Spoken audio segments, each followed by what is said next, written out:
Good morning, everyone, and welcome to online study system of CR International School. How are you, dear student? I hope you are fine and enjoying your study. Today we are going to talk about a different topic. अभी तक का जो हमारा जो chapter है उसका 80 to 90% हम लोग कवर कर चुके हैं. We can say that 90% जो आपका चैप्टर है वो आपका कंप्लीट हो चुका है. अभी हमारे पास जो कुछ बचा हुआ है that is we will talk about. आज जो हम डिस्कस करने वाले हैं that is visualising the nations. अब हम आज जो हमारा जो टॉपिक दिया गया है वो विजुअलाइजिंग द नेशन था. कल हमने यूनिफिकेशन ऑफ द जर्मनी किया, यूनिफिकेशन ऑफ द ब्रिटेन किया था. और इसमें आपने जो मेन चीज याद रखनी है वो क्या याद रखनी है, आपको याद रखना है act of union 1707. According to this act Scotland was merged into the Britain. And next one is act of union 1801 that is Irish was merged with the Britain. ठीक है, तो आपको ये दो मेन चीजें आपको याद रखनी है. अभी आज जो हमारा टॉपिक है वो ये है कि हमने नेशन स्टेट्स के बारे में जाना. We have come to know about the different changes into the nation states. लेकिन हमने ये नहीं अभी तक हमने ये नहीं जाना है कि इतने बड़े नेशन स्टेट को बनाने के लिए लोग एकजुट कैसे हुए, how they got the national feeling. अब उनको नेशनल फीलिंग कैसे मिली, जैसे आप जानते आ रहे कुछ जो गवर्नमेंट की पॉलिसीज थी उनकी वजह से, जो लोगों की डेली रूटीन थी, डेली लाइफ थी, बहुत सारे जो चेंजेस आपने देखे उनकी वजह से जो कॉमन पीपल थे उनकी जो इंटरेस्ट था वो कॉमन इंटरेस्ट जो था वो जनरेट होता चला गया और लोगों का कलेक्टिव बिलोंगिंग जो थी आपकी उसमें फेथ करना शुरू किया.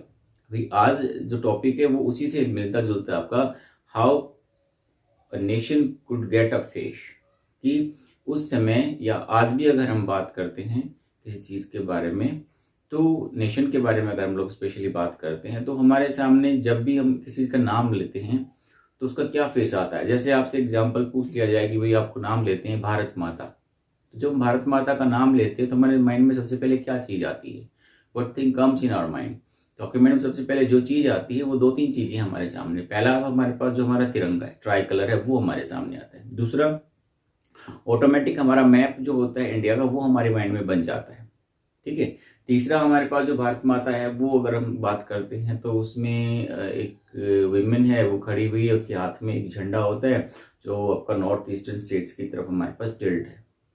तो इस तरह के कुछ फिगर्स हमारे सामने, इस तरह की कुछ इमेजिनेशन हमारे सामने आती है जिसको हम लोग अपने कंट्री का अपना कंट्री मान लेते हैं. ठीक है. तो ये जो हमारे माइंड में ये चीज आई है ये कहाँ से आई, ये एग्जिस्ट तो नहीं करती है, इट डजंट एग्जिस्ट कि जो हमारा विमेन है वो एग्जिस्ट करती हो. ठीक है. तो ये एब्स्ट्रैक्ट आइडियाज हैं. मीन्स एब्स्ट्रैक्ट मतलब जिनको एक्चुअल में जिन नहीं है लेकिन वो हमारे माइंड में कहीं ना कहीं है वो चीज.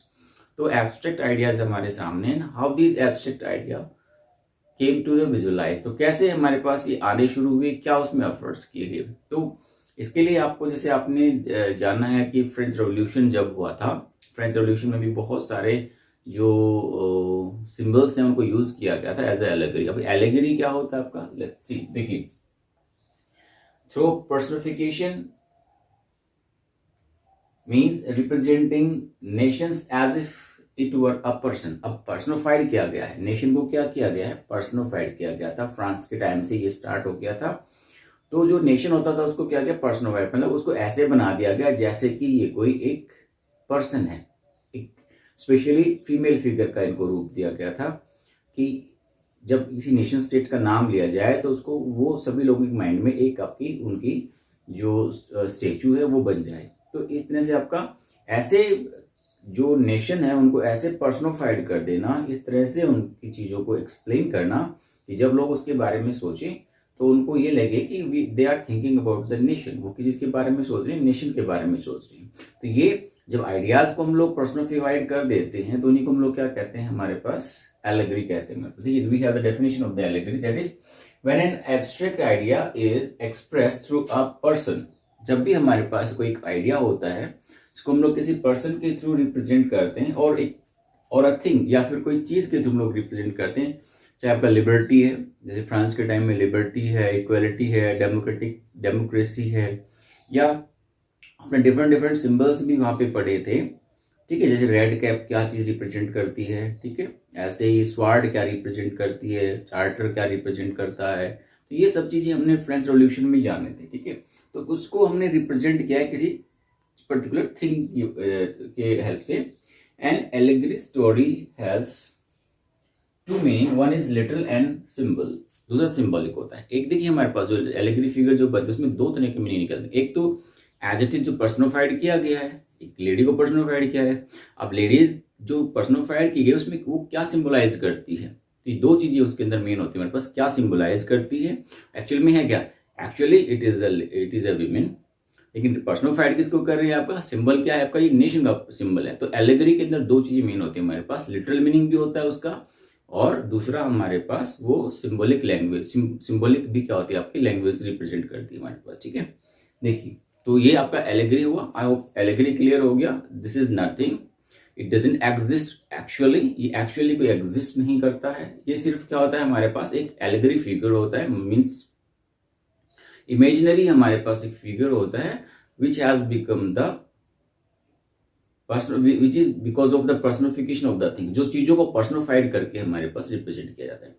देखिए जैसे मैंने आपके माइंड में जैसे मैंने बोला आपका कि भाई आप ये चीजें रिप्रेजेंट करते हैं, आपका नेशन हो गया। हम लोग जो बात करते हैं आपका इंडिया की, तो मैंने बोला कि इंडिया में जब हम बात करते हैं तो हमारे पास इंडिया के बीच में सबसे पहले आपका जो ट्राई कलर होगा उसका अगर पर्सनिफाइड करते हैं, ट्राई कलर में ऊपर रेड, ऊपर आपका केसरिया कलर होगा, ठीक है, बीच में आपका व्हाइट होगा, देन ग्रीन होगा, लाइक दैट, और बीच में हमारे पास क्या होगा, एक आपका अशोक का चक्र होगा। तो ये हमारे पास पर्सनिफाइड। तो हम जब भी आप पूरी इंडिया के अंदर कहीं पर भी जाएंगे तो जब भी कोई ट्राई कलर के बारे में, इंडिया के ट्राई कलर के बारे में सोचेगा तो उसके सामने सिर्फ यही इमेज बनकर आएगी, this is called the allegory. किसी चीज को सिंबॉलिक तरह से रिप्रेजेंट कर देना, तो हमारे पास क्या कहलाता है, एलिगरी कहलाता है। ठीक है, mostly nations were then portrayed as female figures. उस समय हुआ क्या था, एलिगरी फिगर्स को आगे कि जहां पे भी नेशन स्टेट्स बने थे, उन स्टेट्स ने क्या किया था, उन कंट्री ने क्या किया था, अपने स्टेट को पर्सनिफाइड कर दिया था, पोर्ट्रेट कर दिया था एज अ फीमेल फिगर, क्योंकि जैसे कि उनका जो स्टेट है वो क्या है आपका फीमेल फिगर, और उसमें बहुत सारे सिंबल्स को उन्होंने रिप्रेजेंट किया था ताकि लोगों को अवेयर किया जा सके। During the French revolution artist use the female allegory to portrait ideas such as liberty, justice in the republic. अब आप याद कीजिएगा फ्रेंच रेवोल्यूशन को, वहां पे आपने जो जाना था आपका कि डिफरेंट डिफरेंट सिंबल थे, ब्रोकन चेन का अलग मीनिंग होता था, रेड कैप का अलग मीनिंग होता था, ठीक है, रेड कैप का मीनिंग फ्रीडम मानते थे, राइट। तो ये हमारे पास आइडिया कहाँ से आया सब, this ideas were represented into the French revolution with the help of the female figure. आपने वहां पे जाना, आपको वहां पे जर्मेनिया के अपने मैरियाना के बारे में आपने जाना वहां पर, ठीक है, she has a charter in his hand, in her hand and all this, we have gone through this, हमने उसके बारे में इस चीजों को जाना था, right. So now such kind of two main figures came in front of us. इसमें हमारे पास दो मेन फिगर हमारे सामने निकल कर आते हैं। पहला हमारा था फ्रांस के अंदर क्रिस्टियन मैरियाने, और जर्मन के अंदर था जर्मेनिया। दो हमारे पास मेन एलिगरी फिगर आते हैं जिनकी वजह नेशन स्टेट को एक कहते हैं आपका कि एक स्वरूप दिया गया था, एक रूप दिया गया था। अब इसमें था क्या, देखिए, in France it was Christian Marianne who represented the nation in France. France के अंदर क्या था आपको, जो नेशन को रिप्रेजेंट किया गया था वो किससे रिप्रेजेंट किया गया था, मैरियाने के थ्रू किया गया था, ठीक है, एक एलिगरी फिगर था मैरियाने का। अब उसके लिए क्या किया गया था, it was a popular Christian name which exhibits the idea of the liberty and the Republic. ये क्या था, वहां का एक पॉपुलर नेम था, और जिस एलिगरी फिगर के अंदर आइडियाज थे किसके, लिबर्टी की और इक्वालिटी की। Next one is and the republic. Statue of the Marianne were erected into the public. अब इसके लिए क्या किया गया, जैसे आई वाज टॉकिंग अबाउट कि ये कैसे पॉपुलर किया गया, जब हम हर एक जगह इन चीजों को यूज करना स्टार्ट कर देते तो ऑटोमेटिक पॉपुलर हो जाएगा। तो क्या क्या जगह जगह जो चौराहे थे उन पे इनकी मूर्तियां गड़वा दी और सारे सिंबल्स वगैरह उसमें दिखते थे, तो लोग बार बार उसको देखते थे, तो they came to know that this is our nation. So to remind the public of the nation symbol of unity, तो ताकि ये बार बार लोगों को रिमाइंड किया जा सके कि ये हमारा सिंबल है जिससे हम लोग यूनाइटेड हो गए, एक हो गए हैं।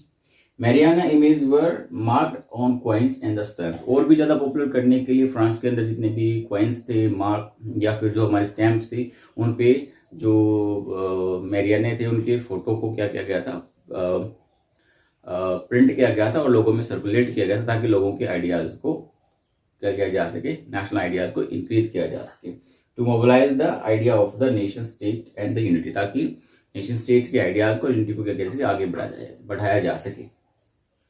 Clear. Next one in German, German के अंदर हमारे पास आता है Germania. It was Germania become the allegory figure of the German nation. German nation में जितने भी स्टेट्स आते थे उनके जो एलिगरी फिगर तो कहता जर्मेनिया था. It represented it in representation. अगर इसकी रिप्रेजेंटेशन की बात करें, she wears a crown of oak leaves. तो ज्यादातर जर्मेनिया है आपकी, यहाँ पे आप देखेंगे सी वोर अ crown of the oak leave and this oak tree is into the German state specially. German oak stands for the heroism. ये किसको स्टैंड करता है? आपका हीरोइज्म को स्टैंड करता है. तो ये एलिगरी फिगर है. One more thing you need to remember that these are not existing anywhere. ये कहीं भी एग्जिस्ट नहीं करती हैं. This is the idea of the mind of the artist. ये आर्टिस्ट के आइडियाज होते हैं ताकि पॉपुलर जो सिंबलिक चीजें होती हैं उनको क्या किया जा सके, रिप्रेजेंट किया जा सके. Allegory figure is an abstract idea of an artist. तो ये क्या आपका आर्टिस्ट का एक एब्स्ट्रैक्ट आइडिया है जिसको उन्होंने क्या किया है, रिप्रेजेंट किया है. ठीक है, एलिगरी फिगर हो गया. इसमें ज्यादातर क्या किया गया है, जो फीमेल फिगर है उनको सिंबल बना के उनको यूज किया गया है. And they had different kinds of objects. उनके पास बहुत सारे ऑब्जेक्ट्स होते हैं. हर एक ऑब्जेक्ट का अपना मीनिंग होता है. नेक्स्ट पेजेस पे आप देखिएगा बहुत सारे ऑब्जेक्ट्स आपके दिखाए हुए हैं और उसमें क्या किस ऑब्जेक्ट का क्या मीनिंग है वो सारा कुछ दिया गया है. And you need to remember all this. और आपको सारा को लिखना भी है और आपका रिमेंबर भी करना है. रीजन क्या है आपका, ये आपका वेरी शॉर्ट क्वेश्चन में पूछा जा सकता है आपका कि ओक जो ट्री है या ओक लीव है जो जर्मेनिया ने वियर किया उसका क्या meaning, that is heroism. What does oak tree stands for, what does the sword stands for. Swords का क्या मीनिंग है, स्वार्ड्स का मतलब क्या है, रेडी टू फाइट, लड़ने के लिए they are ready and protecting the German states. ठीक है, तो इस तरह के सिग्नल्स हमारे पास दिए गए, उनको रिमेंबर, उनको जरूर एक बार लर्न कर लीजिएगा ताकि आपके शॉर्ट क्वेश्चन को कंप्लीट किया जा सके. ठीक है, इसके अलावा भी अगर आपकी कोई क्वेरी होती है you must send me your replies. अपने रिप्लाई जरूर सेंड कीजिएगा. इसके अलावा आपकी जो आज लाइव क्लास होगी इसमें आप अपने क्वेश्चन को रेज कर सकते हैं. That's all for the day. See you next time. Bye.